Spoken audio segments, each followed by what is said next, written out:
Joining me now, Ámos Hochstein, who is the lead U.S. negotiator behind that ceasefire deal, traveling to the region several times.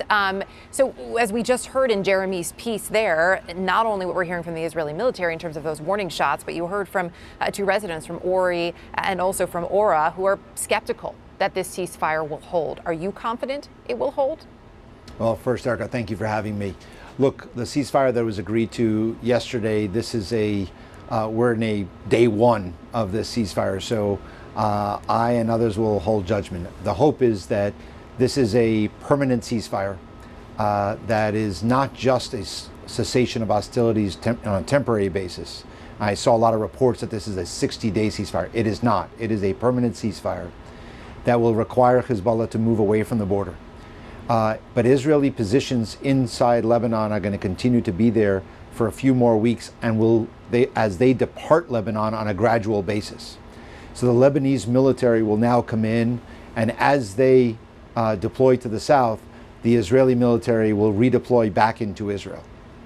And look, there's a lot of military gains that were achieved here, but at some point you have to translate those gains into an agreement. The government of Israel felt that this was the right time, as did the Lebanese, and so this ceasefire came about. Can you take us inside these final hours of these negotiations?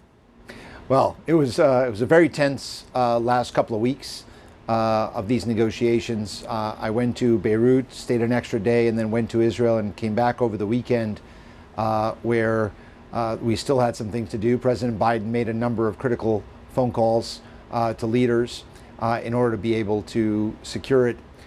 But as I said before, we've had a ceasefire that in 2006 that ended the last war. It was not implemented, and neither side did any implementation, especially Hezbollah building terrorist infrastructure across the border.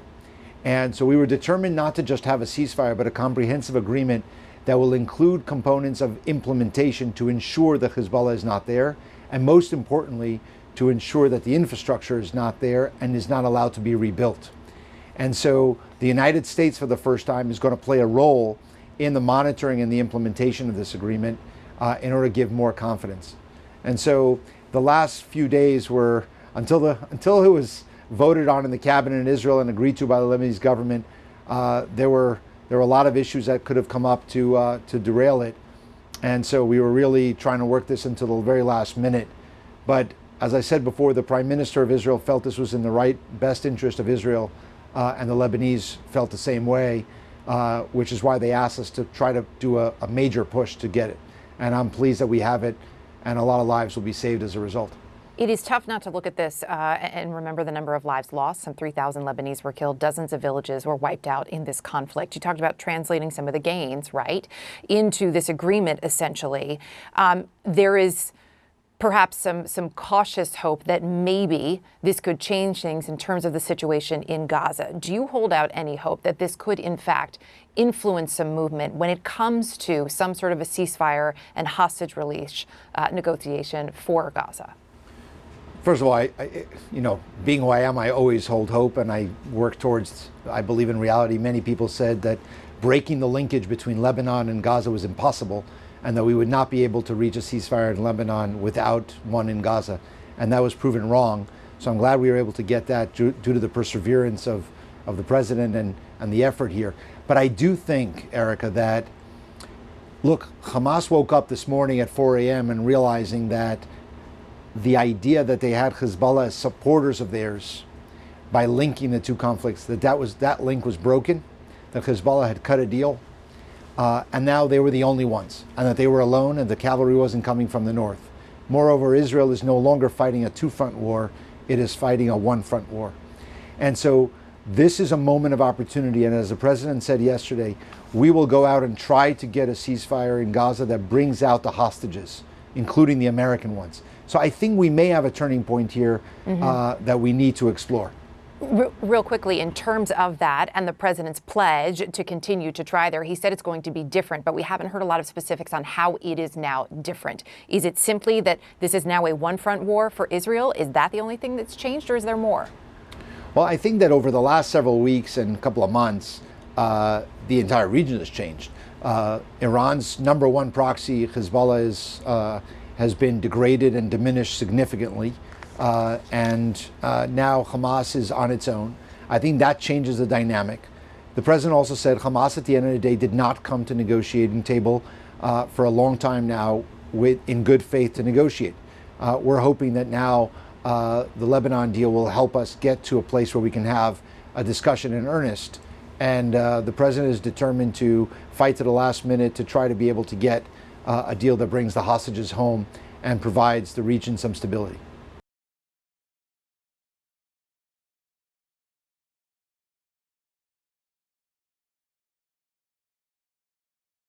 President Biden has made clear he wants to use his final months in office to focus on securing a ceasefire and hostage release deal in Gaza. But many questions remain for the administration about whether they can actually make this a reality. National Security Advisor Jake Sullivan on Wednesday said that the ceasefire agreement between Israel and Hezbollah in Lebanon could provide a fresh opportunity for those talks in Gaza. Senior administration officials have hoped that that Lebanon ceasefire deal would push Hamas back to the negotiating table. Here is how Sullivan characterized it on CNN.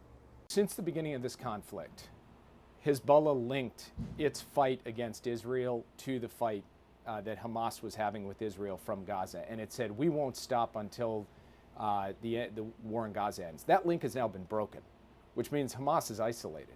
Hamas is now under pressure, and all eyes, not just from the U.S. and Israel, but the rest of the world, are going to turn to Hamas. And so there is now newfound opportunity and possibility to drive forward a ceasefire and hostage deal in Gaza. Sullivan said he wouldn't make any predictions about how and when these hostage talks could come to fruition. But the Middle East coordinator for the White House, Brett McGurk, was in Saudi Arabia on Tuesday talking to various parties about not just the Lebanon ceasefire deal, but also how that deal could potentially shake loose some of the negotiations relating to Gaza. Now, President Biden has spent the last 14 months trying to secure this hostage release deal, as 4 Americans are still believed to be held alive by Hamas in Gaza. And in his remarks in the Rose Garden, the president said that he does believe that peace is possible, not just in Gaza, but also efforts to potentially normalize relations between Saudi Arabia and Israel, 2 things that could be really major legacy-defining moments for President Biden if he is able to accomplish that before he leaves office. Arlette Saenz, CNN, traveling with the president in Nantucket, Massachusetts.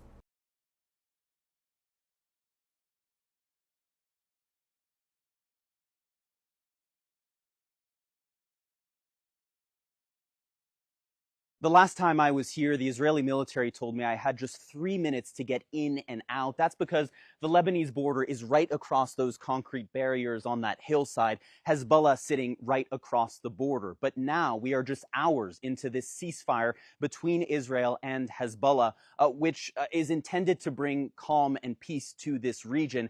But the residents here in northern Israel, in this town of Shtula, are extremely distrustful of this ceasefire. They don't believe that it is actually truly making them safer. That's because they fear that this threat of anti-tank missiles, which wrought the destruction on this house right here just several months ago, they fear that that threat still very much exists, that Hezbollah will be able to come back, re-infiltrate southern Lebanon, and ultimately pose a threat to these communities once again. The Israeli government insists that it will act unilaterally against Hezbollah should Hezbollah violate that ceasefire, but we are just hours into it, and for now, this fragile peace has a lot of tests to endure.